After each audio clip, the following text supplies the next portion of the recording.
Lord, please bless my plans for my family. Panginoon, maraming salamat sa laging pagbibigay ng mga araw na puno ng blessings.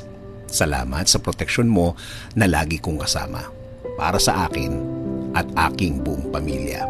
Thanks always for your provision, your guidance and protection. Thank you also, God, for faithfulness and love for us, Lord. Panginoon, i-bless niyo po ang aking plano sa aking buhay at sa aking pamilya. Alam ko po na lagi niyo akong pinoproteksyonan kasama ng aking mga pangarap. Panginoon, hindi po ako isang perpektong tao at alam ko po na hindi rin perpekto ang aking plano. Pero kayo na po ang bahalang mag-ayos ng mga mangyayari.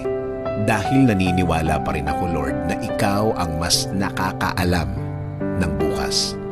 Alam ko po, Lord, na marami po akong dadaanan para matupad ang aking plano sa aking buhay.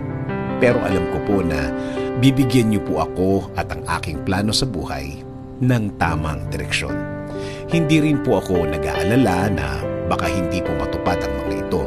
Dahil alam ko, Panginoon, na lagi po kayong andyan para ibigay ang mga oportunidad na kailangan ko para mapalapit ako sa aking